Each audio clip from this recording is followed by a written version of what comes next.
अश्ववाहन सार। भगवान धन्वंतरी कहते हैं, सुश्रुत, अब मैं अश्ववाहन का रहस्य और अश्वों की चिकित्सा का वर्णन करूंगा। धर्म, कर्म और अर्थ की सिद्धि के लिए अश्वों का संग्रह करना चाहिए। घोड़े के ऊपर प्रथम बार सवारी करने के लिए अश्विनी, श्रवण, हस्त, उत्तराषाढ़, उत्तर भाद्रपद और उत्तर फाल्गुनी नक्षत्र प्रशस्त माने गए हैं। घोड़ों पर चढ़ने के लिए हेमंत, शिशिर और वसंत ऋतु उत्तम है। ग्रीष्म, शरद एवं वर्षा ऋतु में घुड़सवारी निषिद्ध है। घोड़ों को तीखे और लचीले डंडों से न मारें, उनके मुख पर प्रहार न करें। जो मनुष्य घोड़े के मन को नहीं समझता तथा उपायों को जाने बिना ही उस पर सवारी करता है तथा घोड़े को कीलों और अस्थियों से भरे हुए दुर्गम, कंटकयुक्त, बालू और कीचड़ से आच्छन्न पथ पर, गड्ढों या उन्मत्त भूमियों से दूषित मार्ग पर ले जाता है एवं पीठ पर काठी के बिना ही बैठ जाता है, वो मूर्ख अश्व का ही वाहन बनता है, अर्थात वो अश्व के अधीन होकर विपत्तियों में फंस जाता है। कोई बुद्धिमानों में श्रेष्ठ सुकृति अश्ववाहक अश्वशास्त्र को पढ़े बिना भी केवल अभ्यास और अध्यवसाय से ही अश्व को अपना अभिप्राय समझा देता है अथवा घोड़े के अभिप्राय को समझकर दूसरों को उसका ज्ञान करा देता है। अश्व को नहलाकर पूर्वाभिमुख खड़ा करें, फिर उसके शरीर में आदि में ओम और अंत में नमः शब्द जोड़कर उसमें बीजाक्षर से युक्त मंत्र बोलकर देवताओं की क्रमशः योजना, न्यास या भावना करें। अश्व के चित्त में ब्रह्मा, बल में विष्णु, पराक्रम में गरुड़, पार्श्वभाग में रुद्रगण, बुद्धि में बृहस्पति, मर्म स्थान में विश्वदेव, नेत्रावर्त में और नेत्र में चंद्रमा सूर्य, कानों में अश्विनी कुमार, जठराग्नि में स्वधा, जिह्वा में सरस्वती, वेग में पवन, पृष्ठभाग में स्वर्ग पृष्ठ, पुराग्र में समस्त पर्वत, रूपकूपों में नक्षत्रगण, हृदय में चंद्रकला, तेज में अग्नि, श्रोणिदेश में रति, ललाट में जगतपति, रेरिष्ट में हिनहिनाहट में नवग्रह एवं वक्षः स्थल में वासुकी का न्यास करें। अश्वारोही ही उपवास पूर्वक अश्व की अर्चना करे एवं उसके दक्षिण कर्ण में निम्नलिखित मंत्र का जप करें। तुरंगम, तुम गंधर्वराज हो, मेरे वचन को सुनो। तुम गंधर्व कुल में उत्पन्न हुए हो, अपने कुल को दूषित न करना।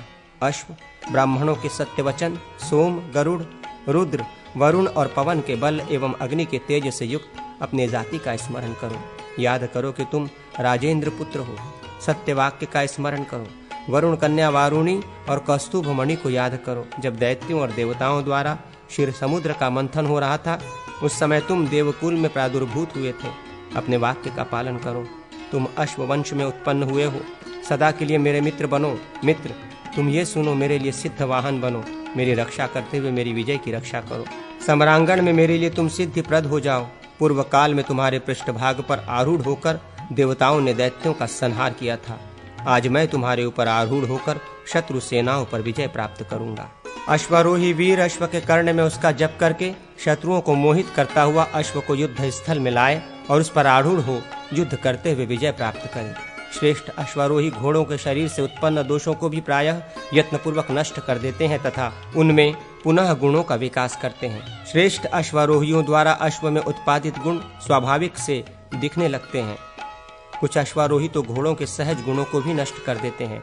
कोई अश्वों के गुण और कोई उनके दोषों को जानता है।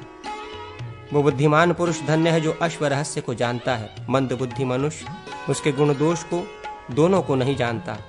जो कर्म और उपाय से अनभिज्ञ है, अश्व का वेग पूर्वक वाहन करने में प्रयत्नशील है, क्रोधी एवं छोटे अपराध पर कठोर दंड देता है, वो अश्वारोही कुशल होने पर भी प्रशंसित नहीं होता है।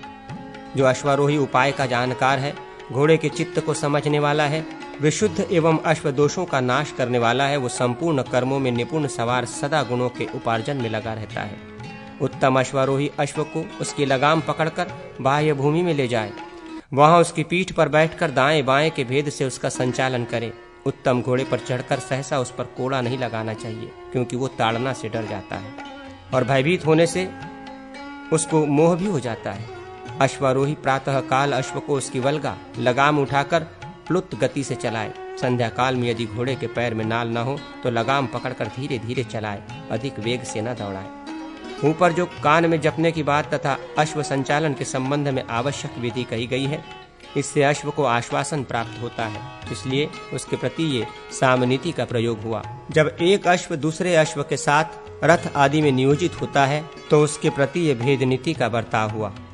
कोड़े आदि से अश्व को पीटना, ये उसके ऊपर दंड नीति का प्रयोग है।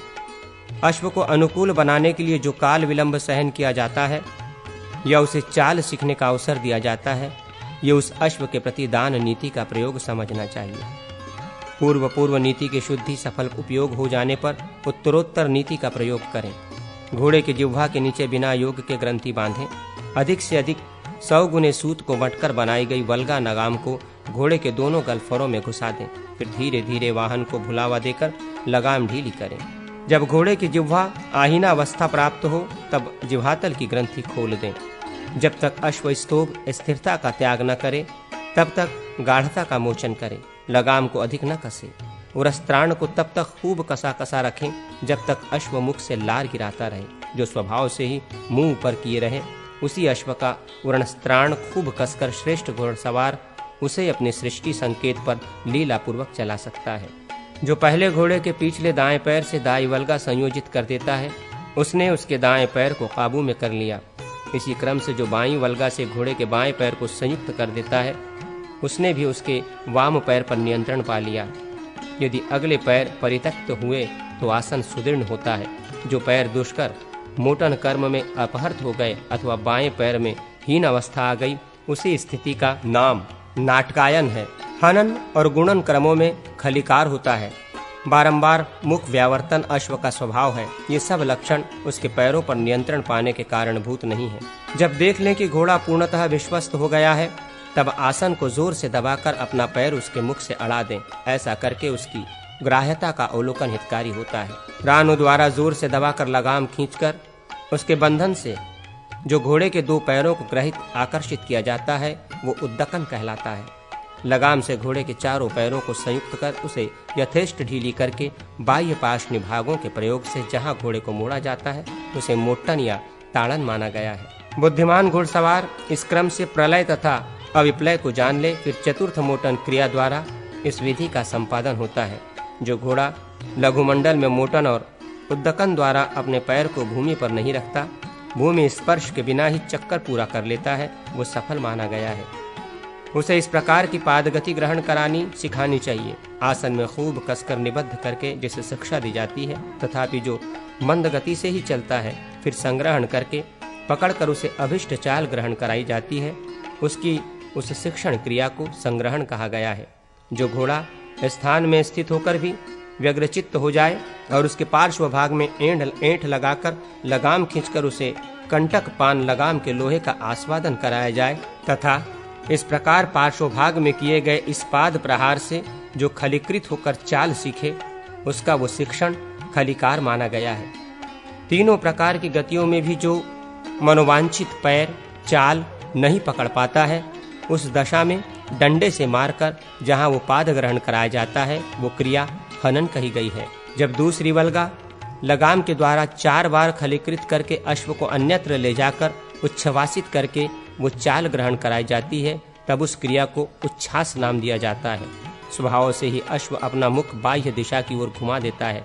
उसे यत्नपूर्वक उसी दिशा की ओर मोड़कर वहीं नियुक्त करके जब अश्व को वैसी गति ग्रहण कराई जाती है तब इस यत्न को मुखाव्यावर्तन कहते हैं।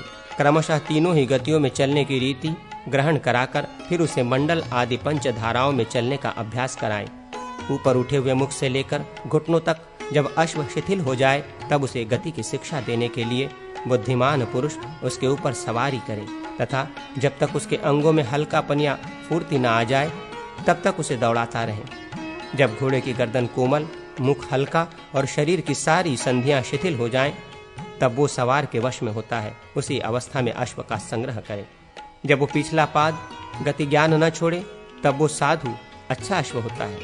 उस समय दोनों हाथों से लगाम खींचें। लगाम खींचकर ऐसा कर दें जिससे घोड़ा ऊपर की ओर गर्दन उठाकर एक पैर से खड़ा हो जाए। जब भूतल पर स्थित हुए पिछले दोनों पैर आकाश में उठे हुए दोनों अग्रिम पैरों के आश्रय बन जाएं, उस समय अश्व को मुट्ठी से संधारण करें। सहसा इस प्रकार खींचने पर जो घोड़ा खड़ा नहीं होता, शरीर को झकझोरने लगता है, तब उसको मंडलाकार दौड़ाकर साधे वश में करें। जो घोड़ा कंधा कपाने लगे उसे लगाम से खींचकर खड़ा कर देना चाहिए। गोबर, नमक और गोमूत्र का काथ बनाकर उसमें मिट्टी मिला दें और घोड़े के शरीर पर उसका लेप करें। ये मक्खी आदि के काटने की पीड़ा तथा थकावट को दूर करने वाला है। सवार को चाहिए कि वो भद्र आदि जाति के घोड़े को मांड दे। इससे सूक्ष्म कीट आदि के दंशन का कष्ट दूर होता है। भूख के कारण घोड़ा उत्साह शून्य हो जाता है, अतः मांड देना इससे भी लाभदायक है। घोड़े को उतनी ही शिक्षा देनी चाहिए जिससे वो वशीभूत हो जाए। अधिक सवारी में जोते जाने पर घोड़े नष्ट हो जाते हैं। यदि सवारी न ली जाए तो वे सिद्ध नहीं होते। उनके मुख को ऊपर की ओर रखते हुए ही उन पर सवारी करें। मुट्ठी को स्थिर रखते हुए दोनों घुटनों से दबाकर अश्व को आगे बढ़ाना चाहिए। गोमूत्राकृति, वक्रता, वेणी, पद्ममंडल और मालिका, इन चिन्हों से युक्त अश्व पंचोलूखलिक कहे गए हैं। ये कार्य में अत्यंत गर्विले कहे गए हैं। इनके 6 प्रकार के लक्षण बताए जाते हैं: संक्षिप्त, विक्षिप्त, कुंचित, आंचित, वल्गित और अवल्गित। गली में या सड़क पर 100 धनुष की दूरी तक दौड़ाने पर भद्र जातीय अश्व सुसाध्य होता है। मंद 80 धनुष तक और दंडैक मानस 90 धनुष तक चलाया जाए तो साध्य होता है। मृगजघन्य या मृग जातीय अश्व संकर होता है।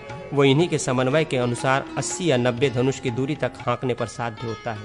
शक्कर, मधु और लाजा, धान का लावा खाने वाला ब्राह्मण जातीय अश्व पवित्र एवं सुगंध युक्त होता है। क्षत्रिय अश्व तेजस्वी होता है। वैश्य अश्व विनीत और बुद्धिमान हुआ करता है और शुद्ध अश्व अपवित्र, चंचल, मंद, कुरूप, बुद्धिहीन और दुष्ट होता है। लगाम द्वारा पकड़ा जाने पर जो अश्व लार गिराने लगे उसे रस्सी और लगाम खोलकर पानी की धारा से नहलाना चाहिए। अब अश्व के लक्षण बतलाऊंगा जैसा कि शालिहोत्र ने कहा था।